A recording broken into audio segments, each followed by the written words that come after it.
What's up, YouTube fam? Oh, check it out. Okay, I got enough time to do this. First off, good Saturday, everybody. All right, we Al. now, yeah, we made it to the end of the week. Congratulations on that. Hope everybody's having a good Saturday. Today's gonna be a non-typical video. First off, I'd like to give a shout out to my what I like to call my three little people.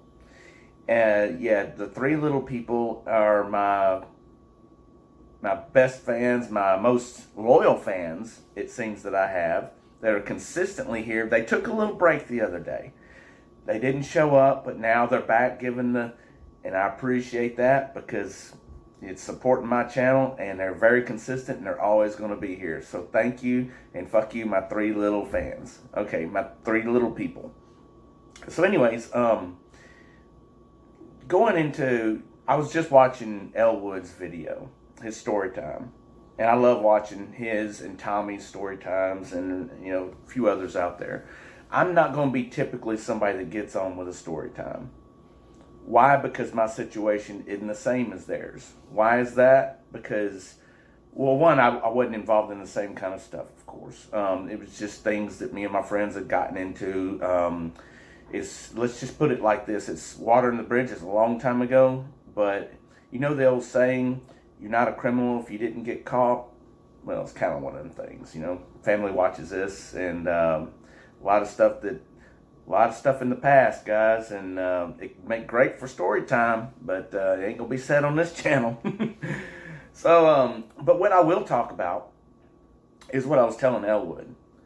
He was talking about his addiction. Of course, he carries on his addiction. Not carries on, but in his story time, he keeps talking about stories with his addiction to heroin and so forth. But it's wonderful content, wonderful stories, and it's all real awesome. It's real life. Okay, love it. But I was telling him how I was lucky. Okay, I was lucky because he got to talking about pills, what led him to heroin today. And I was lucky because I can't take prescription medication. It has an opposite effect on me. It doesn't do anything for the pain, really. It gives me extreme anxiety. It's not something fun to be around when I've taken something like that, so I can't take it. I remember I had kidney stones. I'm going to get back to that in a minute. But I was prescribed Percocet, okay? And doctor told me to take 2 Percocet, and, for the pain, I did. Huge mistake. Never again, ever. So I had left with a bottle, and a friend of mine at work says, "Hey man, I can distribute those for you. We can make quite a bit of money. You don't realize what people are paying for Percocets." Luckily for me, I didn't go down that rabbit hole because my wife at the time, she had a toothache. And I was like, "Here, take these. I'm not going to do nothing with them." And it made her feel extremely good. I was like, "Hey, they're yours." But luckily for her, she didn't go down no rabbit hole with wanting more after that. It was one and done.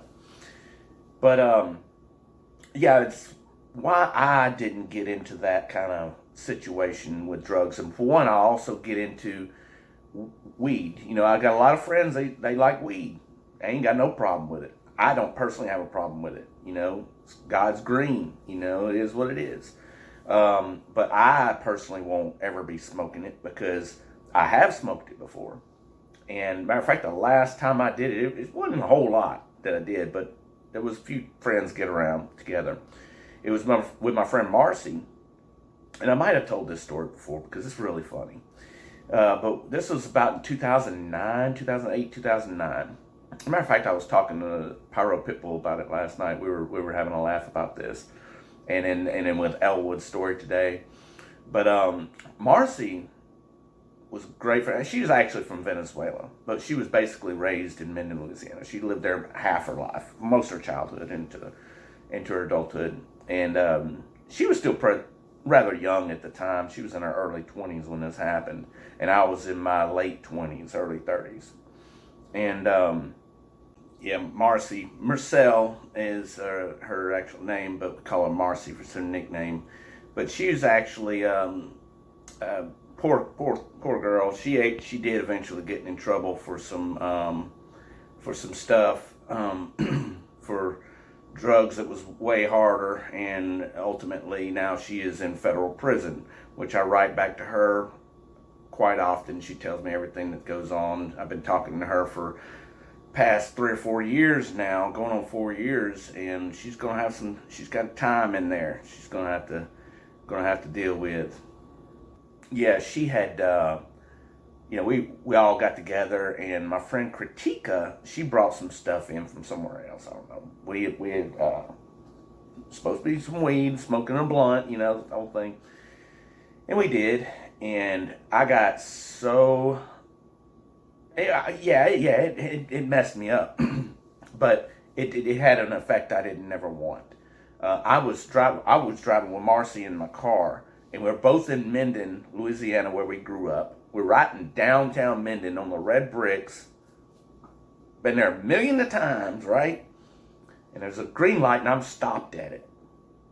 Luckily for me, there wasn't a cop or anybody behind us, because I was freaking out. I had extreme anxiety. It was messing me hard, hard.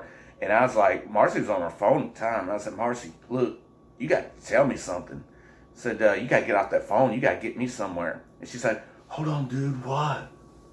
Oh, shit, where we at? And but she was riding it. She loved it. And I'm like, oh, no, this ain't cool. I don't know where I'm at. And I'm stopped. And then I knew I was stopped at a green light, but I didn't know why I was stopped at a green light. So we had to go. She had talked me down, man. And I was like, I ain't never, ever, ever doing anything like that again. Yeah. So it got me to back to the kidney stones. Okay.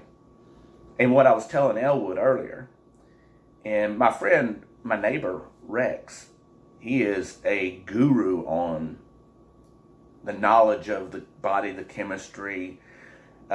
He's a first responder, fireman, been pro weightlifter, trainer. Like, he was on pro level. I wasn't ever on pro level, but he knows his stuff. Okay, and anybody you ever want to talk to about medication, you talk to him. No, he never was any kind of junkie or nothing like that. No. But on a bodybuilder level, he can tell you everything in medications and being a firefighter, first responder, and a few other things. But the terminology escapes me. But he's been there since he was 18 years old, and he's 51, 52 now, I believe, and he's captain, so he knows what he's talking about. But this was a little while back when I had kidney stones, and let me tell you something about kidney stones. If you never had them, knock on some wood and be glad you never did, because the ones I had, you can't pass. I have to go in and zap them, and I found out that later.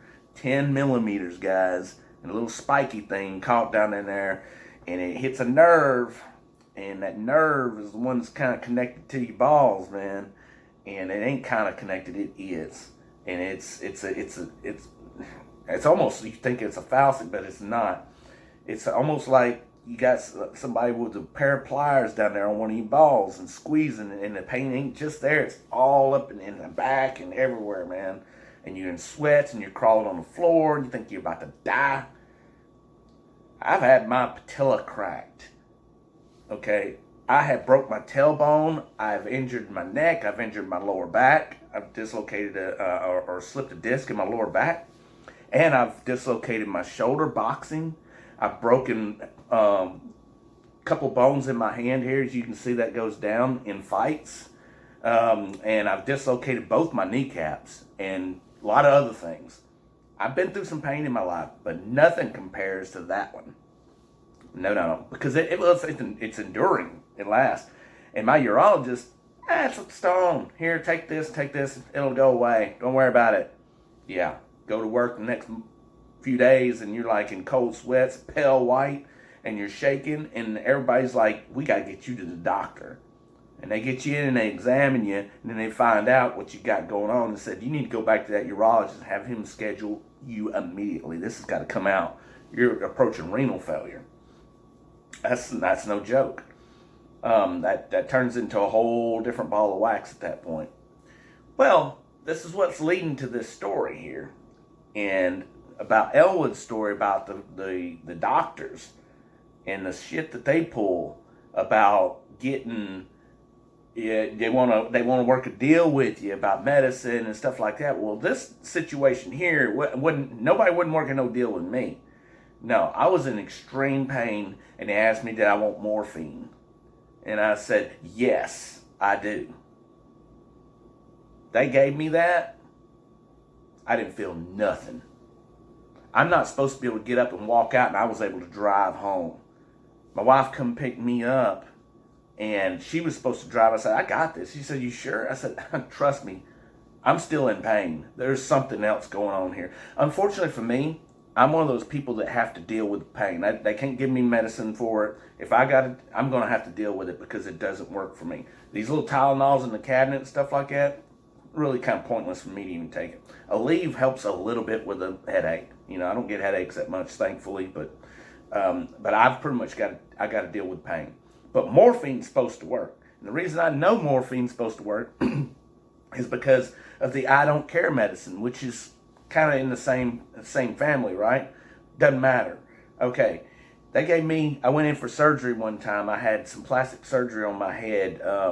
A long story about that one too. Oh, that's a big accident.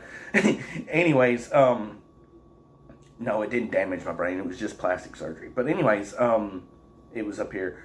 Oh, actually over here. But they put me, before they put you to sleep at this particular clinic, they give you what they call the I don't care medicine. And when they give you that, let me tell you something, brothers and sisters. They give you that, you don't care. They were wheeling me back, and I'm telling you, you remember everything. But I can tell you right now, if they would have told me your time's up, we just found out we're going to take you in here and cut your head off, you got to go, you've been like, cool. Sounds good to me, guys. And then they go put you to sleep and do what they need to do, right? Don't care. Don't care. That works. Morphine's supposed to be stronger than that. And this doctor gave me this morphine shot, okay? And it didn't do shit. Not jack shit. It was a placebo. They gave me some water, saline solution, something. But they didn't give me morphine. And I went back telling my neighbor about it. I said, man, they gave me a morphine shot. They didn't do nothing. He said, are you serious? There ain't a human being on this planet that morphine won't affect. I mean, that is the legalized heroin. There is no freaking way morphine would not have affected you. I said, I know what they did. That nurse or doctor, whoever gave you that, administered that in your IV, put that shit in their pocket and gave you the fake stuff. And they went and sold that on the black market or did it themselves, one or the other. So, got my bill in.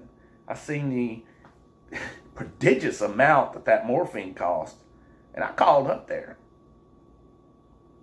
Guess what?